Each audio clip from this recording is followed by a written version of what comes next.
खान कनीज़ फातिमा, आज मैं आपको एक ऐसे शख्स की कहानी सुनाता हूं जिसने बगैर बोले पूरी दुनिया को हंसाया।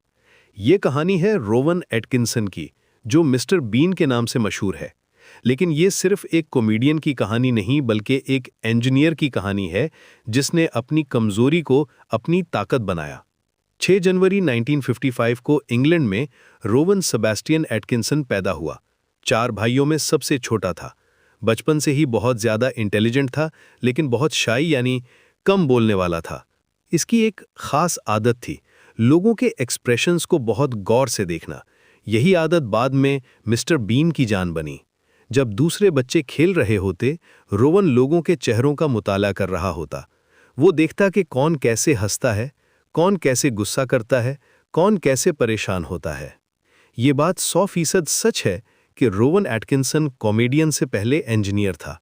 न्यूकासल यूनिवर्सिटी से इलेक्ट्रिकल इंजीनियरिंग की, फिर ऑक्सफोर्ड यूनिवर्सिटी से मास्टर्स की। ये कोई अफवाह नहीं, खुद रोवन एटकिंसन ने इंटरव्यूज़ में माना है। ऑक्सफोर्ड में पहली बार ड्रामा सोसाइटी ज्वाइन की और स्टेज पर परफॉर्म किया। लेकिन यहाँ एक बड़ा मसला था, स्टैमरिंग का मसला। बोलने में अटकना, अल्फाज ना निकलना। ये मसला इसके लिए बहुत परेशान कुन था। 1970s में BBC रेडियो शोज से करियर शुरू की, फिर नॉट द 9 o'clock न्यूज़ में काम किया। लेकिन शुरू में लोग इसे समझ नहीं पा रहे थे। लोग बोलते थे कि ये आदमी ज़्यादा अजीब है। इसका स्टाइल मुख्तलिफ था, इसका अप्रोच अलग था। लेकिन रोवन ने हार नहीं मानी। फिर एक दिन उसके दिमाग में एक ख्याल आया, अगर मैं बोलूँगा कम और सिर्फ एक्सप्रेशन से दुनिया को हंसाऊं। ये सोचकर उसने मिस्टर बीन का कैरेक्टर बनाया। एक चाइल्ड लाइक कैरेक्टर जो अडल्ट बॉडी में है, लेकिन दिल से बिल्कुल मासूम है। जो सोसाइटी के रूल्स को नहीं समझता, लेकिन अपने तरीके से ज़िंदगी गुजारता है। 1990 में मिस्टर बीन पहली बार टीवी पर आया।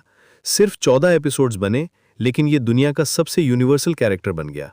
200 से ज़्यादा कंट्रीज़ में 100 से ज़्यादा लैंग्वेजेस में समझा गया, बगैर डायलॉग के। ये कमाल था रोवन की जीनियस का। लेकिन सक्सेस के साथ स्ट्रगल्स भी आए। एक्सीडेंट्स हुए, मेंटल प्रेशर बढ़ा, फेम का बोझ। लेकिन रोवन ने अपनी डिसिप्लिन बरकरार रखी, एरोगेंस नहीं आने दिया। 1990 में सुनेत्रा शास्त्री से शादी की, 2 बच्चे हुए, लेकिन 2015 में डिवोर्स हो गया। इसकी पर्सनल लाइफ सिंपल रही, मीडिया से दूर रहा। मिस्टर बीन की खूबी यह है कि यह साइलेंट कॉमेडी है, कल्चर फ्री कॉमेडी है, वायलेंस फ्री कॉमेडी है, वल्गर फ्री कॉमेडी है। गरीब भी हंसा, अमीर भी रोया, बच्चा भी जुड़ा, बुजुर्ग भी जुड़ा।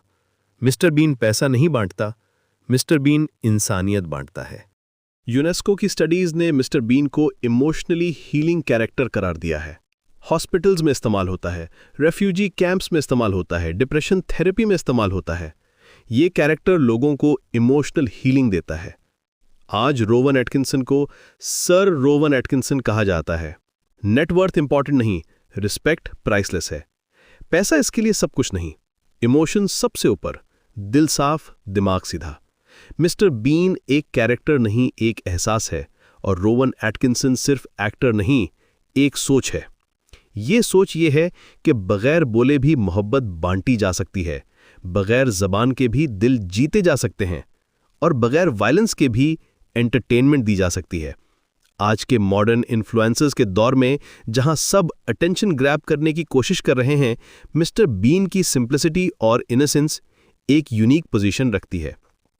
ये कैरेक्टर हमें याद दिलाता है कि असल एंटरटेनमेंट वो है जो दिल को छुए, ना कि सिर्फ व्यूज बढ़ाए। यही है रोवन एटकिंसन की कहानी, जिसने अपनी स्टैमरिंग को स्ट्रेंथ बनाया, अपनी शाइनेस को सुपर पावर बनाया, और पूरी दुनिया को यह सिखाया कि मोहब्बत की कोई जबान नहीं होती। मिस्टर बीन एक एहसास है, और ये एहसास हमेशा जिंदा रहेगा।